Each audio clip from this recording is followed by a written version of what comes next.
네, 오늘 본문 말씀인 이 열왕기하 2장 말씀은 이제 엘리야의 시대가 저물고 엘리사의 시대가 시작되는 시점입니다. 전환기에 일어난 사건입니다. 어떻게 보면 이제 이 엘리야가 그동안 해왔던 선지자로서의 사역을 엘리사가 물려받아서 그 일을 해야 되는 겁니다. 엘리사도 알고 있는 거죠. 이제 엘리야가 하나님의 부름을 받고 하늘로 올라간다. 그럼 이제 내가 스승인 엘리야의 그 사역을 이어받아서 잘 해야 되는데 엘리야처럼 과연 내가 어떻게 능력 있는 그 사역을 감당할 수 있을까? 아마 많은 고민을 했을 겁니다. 엘리사 입장으로도. 그래서 이제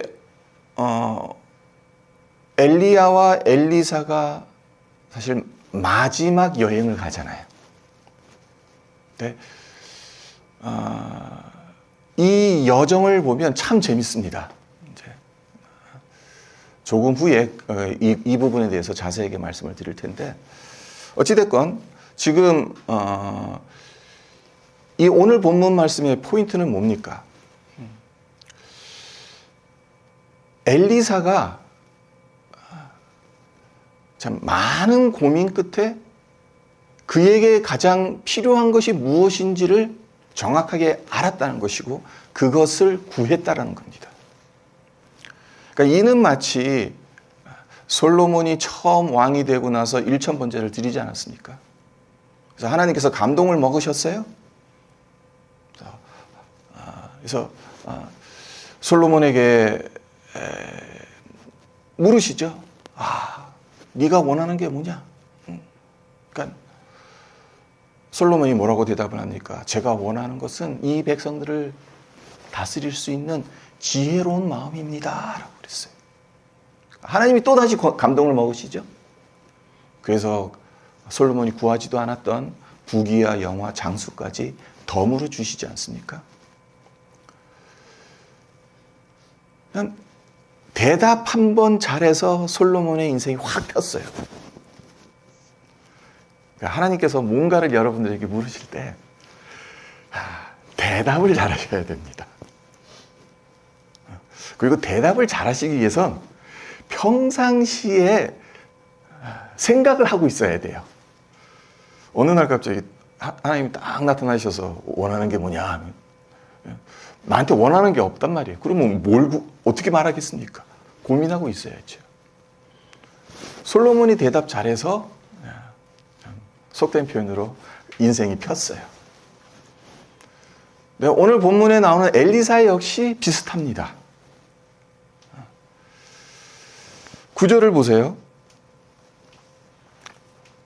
엘리야가 엘리사에게 이르되 나를 내게서 데려감을 당하기 전에 내가 내게 어떻게 할지를 구하라. 엘리사가 이르되 당신의 성령이 하시는 역사가 갑절이나 내게 있게 하소서 하는지라. 이제 엘리야가 이제 하늘로 올라가기 직전입니다. 이제 그때 엘리야가 엘리사에게 묻지요. 내가 너를 위해서 해줄 수 있는 것이 무엇인지 구하라. 그랬더니 엘리사의 대답이 뭡니까?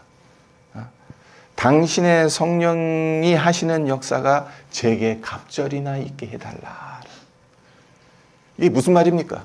평상시에 엘리사가 엘리야의 능력의 원천이 어디서 나온지를 알았다는 겁니다. 그렇게 능력 있는 사역을 감당할 수 있었던 그 원천이 성령께 있었다라는 사실을 엘리사는 알았다는 겁니다.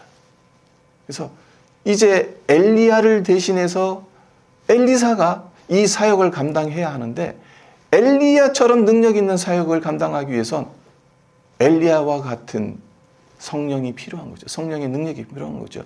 엘리야가 그토록 위대했으니까 나같이 부족한 자에게는 스승이신 엘리야가 받았던 성령 충만보다 더 갑절이나 받아야 엘리야가 했던 그 사역을 감당할 수 있지 않겠느냐, 그렇게 생각하면서 당신의 성령이 하시는 그 역사하심 갑절로 내게 달라. 그러니까 엘리야가 그렇게 말하죠. 너무 어려운 부탁이다. 그게 가능한지 난 모르겠다. 하지만 만약 나를 내게서 데려가시는 것을 내가 보면, 그러니까 하늘로 올려지게 되면, 그렇죠? 하늘로 올려지게 되면 너의 소원이 이루어질 것이다. 그러나 혹여 내가 하늘로 올려지지 않게 되면 네 소원이 이루어지지 않는다. 라고 10절에서 이야기를 하죠. 네, 엘리사는 많은 것을 구할 수가 있었습니다. 하지만 가장 중요한 것을 구했습니다. 그가 해야 할 사역에 있어서 가장 중요한 것, 솔로몬이 지혜를 구했던 것처럼 엘리사는 성령의 능력을 구했던 겁니다. 우리에게도 이런 거룩한 욕심이 있었으면 참 좋겠습니다.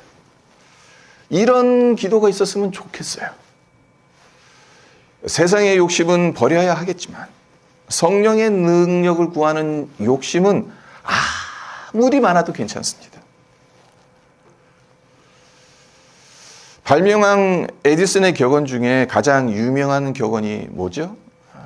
천재는 99%의 노력과 1%의 영감으로 이루어진다라는 격언이잖아요. 네, 우리는 이 격언을 어떤 식으로 이해합니까? 노력해라, 열심히 해라. 에디슨처럼 밤낮 연구하다 보면 뭔가 터진다. 그렇게 이해하지 않습니까? 그러나 에디슨이 이 말을 한 것은 그런 의미로 한 것이 아닙니다. 에디슨이 강조하고 싶었던 바는 99%의 노력이 중요하긴 하지만 1%의 영감이 더 중요하다는 겁니다. 99%에 달하는 노력을 기울였어도 그것만으로는 부족하다는 겁니다. 인간의 힘과 노력만으로는 채워질 수 없는 하늘의 도움이 절대적으로 필요하다는 겁니다. 우리의 신앙생활은 이보다 더하면 더했지 덜하지는 않을 겁니다. 자, 발명을 업으로 삼았던 에디슨의 입에서 이 말을 했다면 신앙생활을 해야 하는 우리의 입에선 이 말이 더 나와야 되는 거예요. 열심히 하나님의 말씀을 따르려고 애를 써야죠. 신앙인답게 살아가려고 몸부림쳐야죠. 내가 할 수 있는 단 최대한 99% 정말 꽉 짜내서 해야 합니다. 하지만 그것만으로는 부족해요. 1%의 영감, 성령의 능력이 필요합니다. 1%의 성령의 능력이 더해져야 우리가 온전한 신앙생활을 할 수 있다는 겁니다. 우리가 말씀을 지키려고 애를 쓰고 하나님 백성답게 살아가고자 노력을 하는데도 실제로는 그렇게 되지 않는 이유가 무엇이겠습니까? 내 노력, 내 힘을 의지하려고 했지 성령님을 의지하지 않았기 때문은 아니겠습니까? 자, 엘리야가 누굽니까? 성령의 감동하심을 받아서 갈멜산에서 바알과 아세라를 섬기는 선지자 850명과 대결했죠. 네, 하나님으로부터 불의 응답을 받았던 사람입니다. 그리고 성령의 인도하심에 따라 기도하니까 3년 6개월 동안 땅에 비가 오지 않았습니다. 다시 기도하니까 그 땅에 비가 내렸습니다. 엘리야의 기도 하나로 하늘이 닫혔다가 하늘이 열렸다가 하늘문을 열고 닫을 수 있는 사람이었다는 겁니다. 그뿐입니까? 계속 먹어도 그릇과 병에 밀가루와 기름이 떨어지지 않는 기적을 행했습니다. 사르밧 과부의 죽은 아들을 다시 살려내는 기적을 행했습니다. 그러니까 당대 최고의 선지자였습니다. 엘리야를 능가할 만한 능력 있는 하나님의 종이 없었습니다. 하지만 엘리야 하면 가장 부각되는 것이 뭐니 해도 죽음을 맛보지 않고 육신을 입은 채 하늘로 올림을 받았다는 거죠. 그러니까 성경에 딱 두 사람만 죽음을 맛보지 않고 하늘로 직접 올라갔죠. 에녹과 엘리야. 예수님도 죽으셨어요. 그러니까 그 어려운 걸 엘리야가 해냈어요.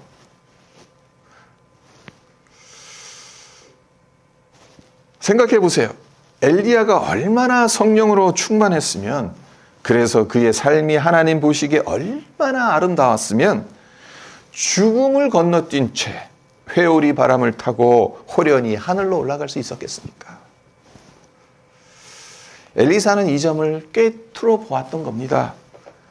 그래서 당신의 성령이 행하시는 역사가 갑절이나 내게 있게 해달라는 요청을 할 수 있었던 겁니다.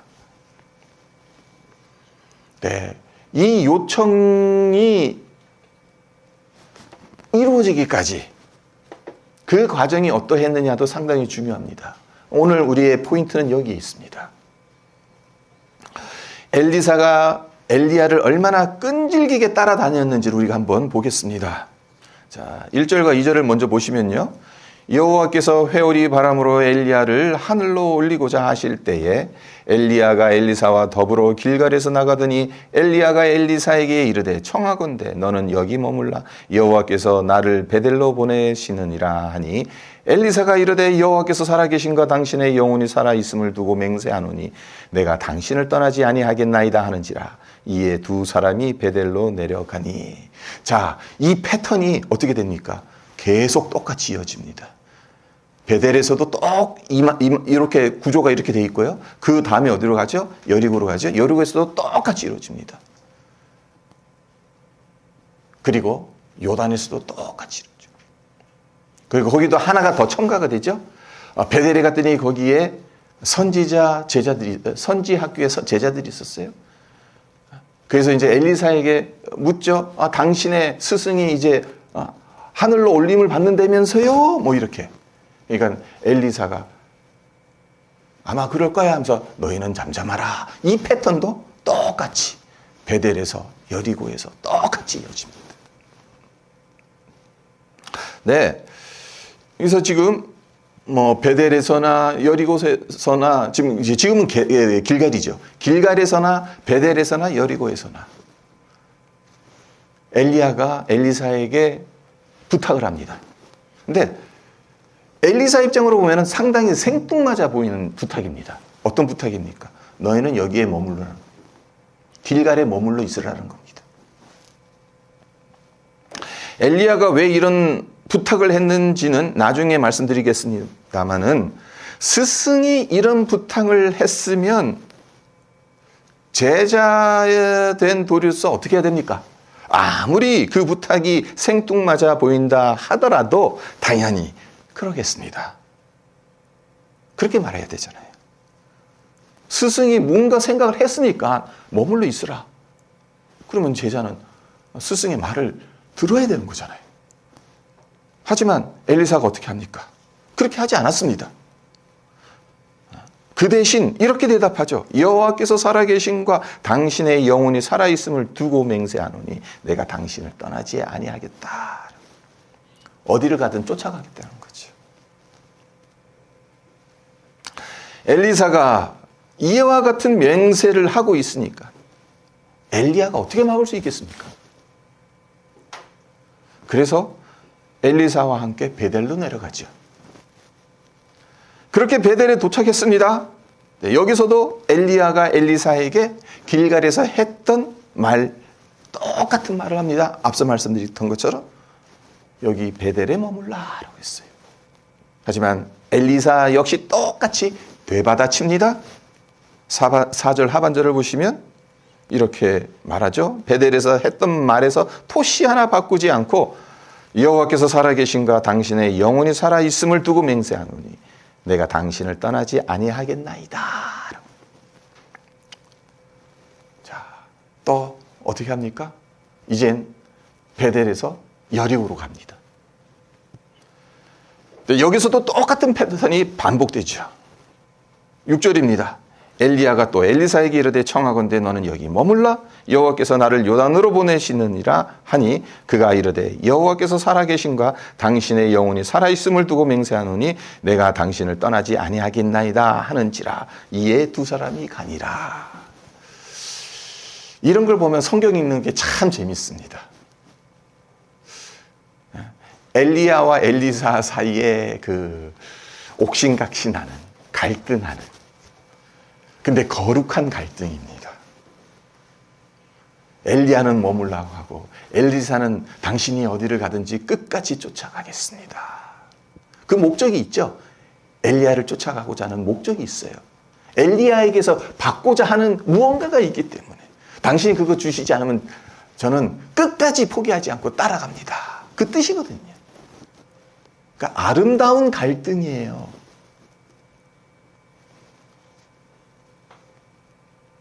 그 스승의 그 제자라는 것이 여실히 드러나는 장면이지 않습니까?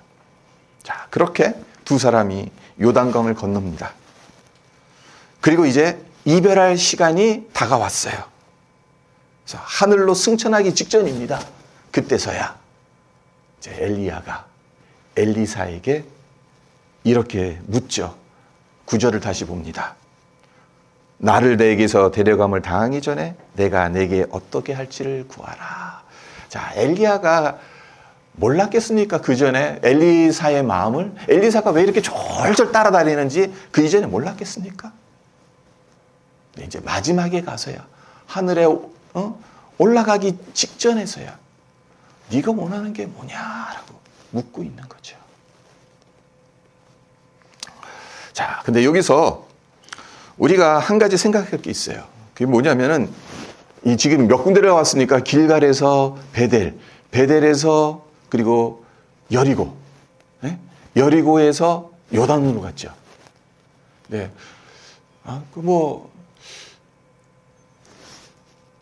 네, 그들이 이동했던 거리를 우리가 이제 보면 이게 장난이 아니구나라는 생각을 하게 됩니다. 자, 그래서 길갈은 여리고 북동쪽으로 약 3km 떨어져 있다고 합니다.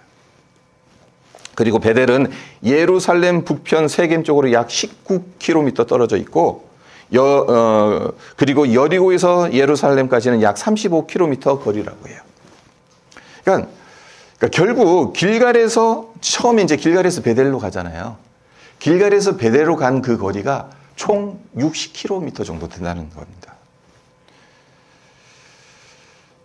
자, 오늘날이야 자동차로 1시간 안에 갈 수 있는 가까운 거리입니다.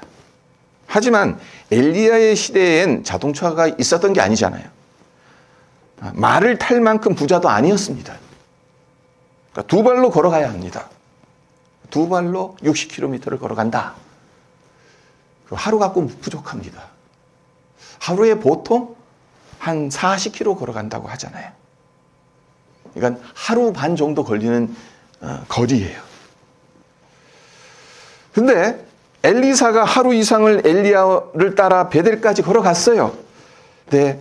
그래서 베델에 도착을 했어요. 근데 베델에 도착하자 엘리야가 또 뭐라고 합니까? 이젠 어디로 가야 된다고 합니까? 여리고로 가야 된다라고 말하죠. 그리고 여리고에 도착한 후에는 요단으로 가야 한다라고 말을 합니다. 네, 이 말을 들었을 엘리사 입장으로는 정말 한숨이 나왔을런지도 몰라요.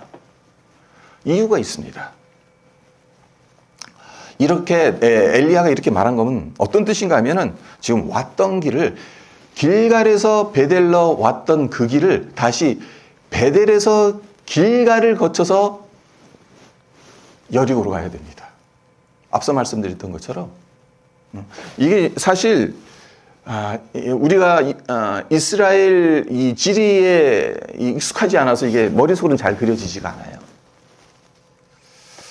이스라엘 지도를 보여드리면 제가 설명하기도 그리고 여러분이 이해하기도 정말 쉬울 텐데 그렇게 할 수 없잖아요. 그럴 여건이 아니잖아요. 그래서 제가 고민 끝에 우리에게 익숙한 한국 지명으로 대체해서 말씀드리겠습니다. 이걸 위해서 한국 구글 맵으로 다 찾아가지고 킬로미터 세도 다 재보고 어떻게 하면 가장 근접할까 하면서 해봤어요. 해봤더니 이런 결론이 나오더라고요. 자, 예루살렘을 서울이라고 쳐보세요. 머릿속으로 그려보세요, 이제. 그래도 한국 지리는 좀 그래도 익숙하시잖아요. 예루살렘을 서울이라고 치면 여리고는 어디 있냐면요. 옛날 여러분 대학교 다닐 때 MT 많이 갔던 곳 어디입니까? 강촌. 강촌 그냥 서울에서 약간 북동쪽으로 있죠. 그러니까 한 60km 떨어져 있습니다. 그러니까 그걸 머릿속에 그려보시고, 그리고 길갈은 또 어디에 있냐? 가평에 있습니다. 그러니까 강촌에서 이번에는 북서쪽으로, 강촌에서 북서쪽으로 한 5, 6km 떨어져 있는 거예요. 그러니까 서울시가 여기 있고, 강촌이 여기 있고, 또 뭡니까? 가평이 여기 있는 겁니다. 그러니까 그걸 갖다 다시 한번 예루살렘과 그것으로 하면 예루살렘이 여기 있고, 또 여기가 여리고성이고, 여기가 길갈입니다. 그러면 베델은 어디 있습니까? 베델은 의정부시입니다. 그러니까 서울에서 거의 똑바로 올라가면 의정부시죠. 자, 이제 머릿속에서 그려지셨습니까? 그리고 요단강은 어디 있냐면은 이 가평에서 위로 쭉 한 10km 올라가면 됩니다. 근데 아무리 찾아봐도 우리에게 익숙한 지명이 없어요. 그래서 10km 북쪽으로 떨어진 그 어딘가라고 머릿속에서 좀 그려보십시오. 자, 머릿속에 그려지셨죠? 그럼 어떤 결론이 나옵니까? 처음에 길갈에서 출발했다고 했어요. 그러니까 길갈이 어디라고요? 가평이에요. 가평에서 어디로 가는 겁니까? 의정부시로 가는 거예요. 서쪽으로 간 거죠. 네, 자, 제가 왜 이 말씀을 드리냐면 최종 목적지가 어디입니까? 요단이죠. 요단이 어디라고 했습니까? 가평에서 한 10km 위로 북쪽으로 쭉 올라가면 된다고 했죠. 자, 그러면 그리고 아까 길갈에서 출발을 해야 되니까 길갈은 말씀드렸던 것처럼 지금 이 거기예요. 근데 지금 어떻게 되는 거예요, 지금? 가평에서 처음에 어디로 가요? 의정부로 갔다가 또 서쪽으로 간 거죠. 그러다가 그 다음에 또 동쪽으로 다시 가는 거예요. 가평을 거쳐서 어디로 가는 거예요? 이제 강촌으로 내려가는 거예요. 강촌으로 내려갔다가 다시 거기서 또 올라서 요단으로 가는 거예요. 최종 목적지가 요단이었으면 처음에 그냥 길갈에서 그냥 쭉 올라가면 10km 정도밖에 안 돼요. 그럼 2시간 정도밖에 안 되는 거리예요. 근데 지금 의정부시 갔다가 그리고 또 어디예요? 강촌 갔다가 그리고 이제 저 위에 올라갔다가 그러니까 총 합쳐보니까 한 150km 되더라고요. 10km만 올라가면 되는 걸 엘리야가 굳이 왜 그랬는지 잘 아시겠죠. 150km 뺑뺑이 돌았어요. 왜요? 어떻게든 엘리사 떼어놓으려고.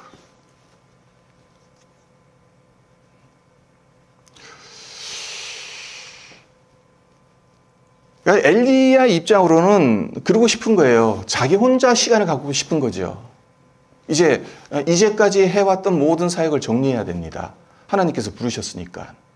그러니까 혼자 시간을 가지면서 정말 내가 하나님 앞에서 제대로 사역을 감당했는가 이런 것들을 정리하고 싶은 거예요. 그러면서 지금 베델에도 선지자 학교가 있고 여리고에도 선지자 학교가 있고 그랬잖아요. 돌아다니면서 어떻게 보면 이제 마지막 인사를 하고 그러고 싶었던 거예요.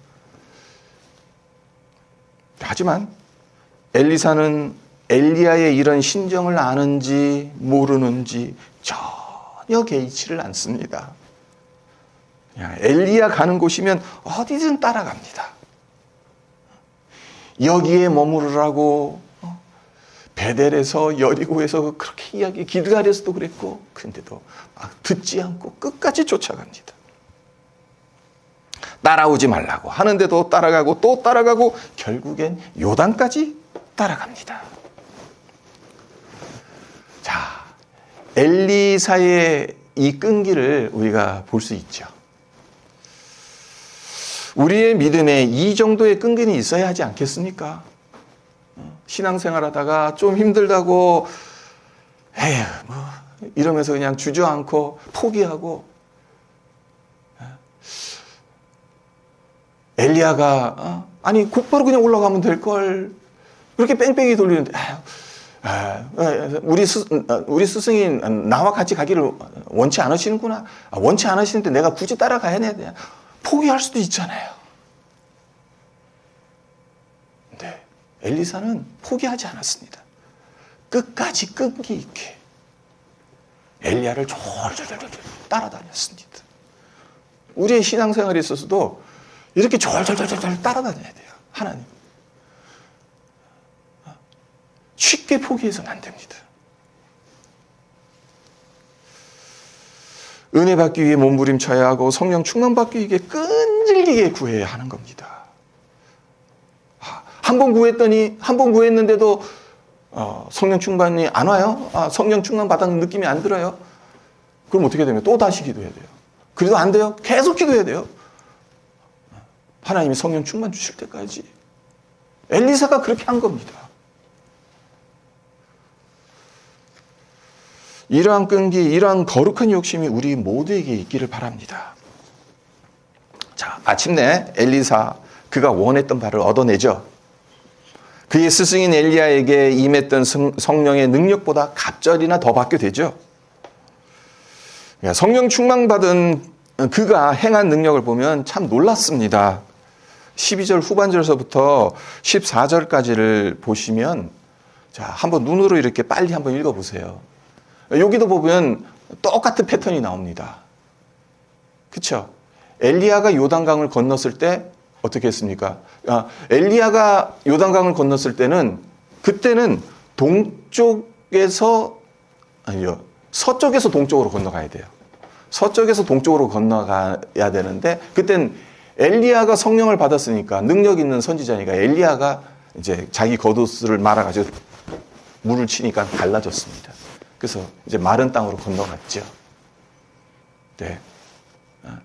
엘리사가 이제 하늘로 올라갔잖아요. 엘리사 혼자 이제 다시 돌아와야 되잖아요. 원래 있던 곳으로 가야 되잖아요. 그러면 요단강이 흐르고 있단 말이에요. 어떻게 해야 됩니까? 요단강이 갈라져야 되잖아요. 그래서 어떻게 합니까? 엘리야가 했던 그대로, 마침 또 하필이면 하늘로 올라가다가 엘리야가 옷을 떨어뜨렸네요. 겉옷을 떨어뜨리고 갔어요.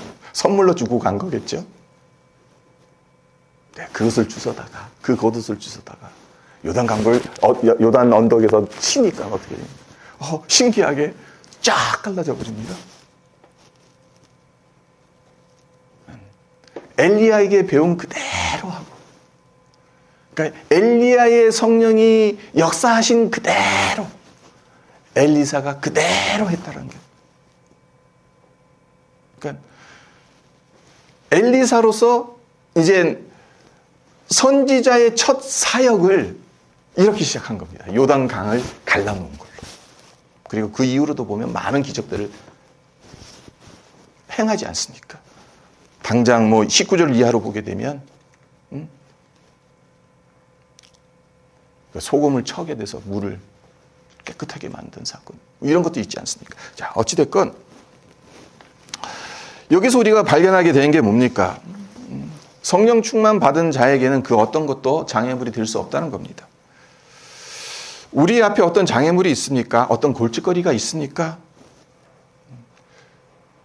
궁극적인 해결책은 어디에 있겠습니까? 오늘 말씀에 따르자면 성령 충만 받는 겁니다. 성령 충만 받는다고 해서 환경이 변하는 건 아닙니다. 요단강물은 계속 흐르고 있어요.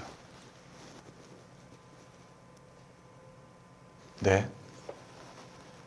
성령 충만 받으면 이 장애물들이 더 이상 거친 돌이 아닌 디딘 돌로 작용할 수 있다는 겁니다. 내 눈앞에 보였던 요단 강물입니다. 그러나 성령 충만하게 되니까 어떻게 해야 되는지를 아는 겁니다. 스승인 엘리야가 했던 대로 하면 되겠구나 생각을 한 겁니다. 그의 엘리야가 남기고 간 그 겉옷으로 똑같이 흉내낸 거죠. 어떻게 보면 똑같이 했더니 그대로 되는 겁니다.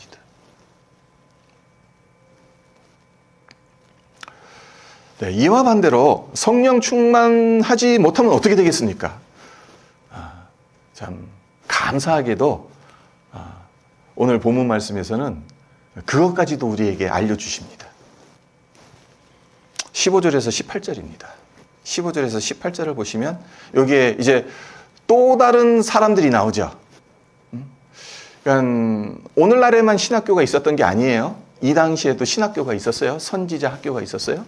그리고 거기엔 어떻게 보면 이제 엘리사가 대표 회장인 거예요. 회장인 거예요. 그런데 거기에 많은 제자들이 있었겠죠. 네, 제자들이 엘리사에게 뭐라고 부탁을 합니까? 하나님께서 엘리야를 데리고 올라가시다가 혹여 실수하셔가지고 떨어뜨렸는지도 모릅니다. 어느 산이나 어느 골짜기에 떨어뜨렸는지 모르니까 우리가 그 시신을 수습해야 되지 않겠습니까? 그러니까 우리에게 50명의 용감한 사람들이 있으니 이 사람들을 보내서 엘리야의 시신을 찾게 해주십시오. 그렇게 말해요. 스승 엘리야의 시신을 찾겠다고 이 산 저 산을 3일 동안 찾아 헤맵니다. 하지만 엘리야의 시신을 찾았습니까? 당연히 못 찾습니다. 하늘로 올라간 엘리야를 땅에서 어떻게 찾을 수 있겠습니까? 자, 네, 그들 딴엔 중요한 건 이겁니다. 그들 딴엔 해야 할 일을 정말 최선을 다했습니다. 고생을 했습니다. 3일 동안 이 산 저 산 돌아다니면서 엘리야의 시신이 어디 있는지 얼마나 찾고 찾았겠습니까? 하지만 이 모든 것들이 어떻게 되는 겁니까? 헛수고가 되는 겁니다. 그렇습니다. 성령 충만 받지 못하면 이렇게 될 수밖에 없습니다. 애를 씁니다. 수고하고 노력을 합니다. 그러나 그 결과는 헛수고로 끝나버리기 쉽습니다. 이게 지금 15절에서 18절에서 우리에게 주는 교훈입니다. 똑같이 엘리야로부터 사사를 받았고 똑같이 선지자 수업을 다 받았는데 이 50명의 사람들은 자기 힘 의지하고 자기 생각 의지하고 그렇게 했던 거예요. 그와 반면에 엘리사는 성령 충만 받아서 성령이 인도하시는 대로 했던 거예요. 그 차이가 엄청난 차이를 보이지 않습니까?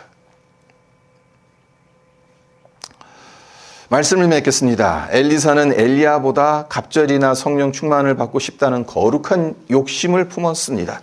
그래서 길갈에서 베델, 베델에서 여리고, 여리고에서 요단, 그리고 엘리야가 하늘로 올라가기 직전까지 엘리야가 무진장 뺑뺑이를 돌리는데도 엘리야를 끈질기게 따라다녔습니다. 그리고 마침내 그가 구한 것을 얻었고 능력 있는 선지자로 쓰임을 받았습니다. 우리 모두가 엘리사와 같이 될 수는 없겠습니다마는 그가 품었던 거룩한 욕심을 우리 역시 품었으면 좋겠습니다. 그리고 끈질기게 구했으면 좋겠습니다.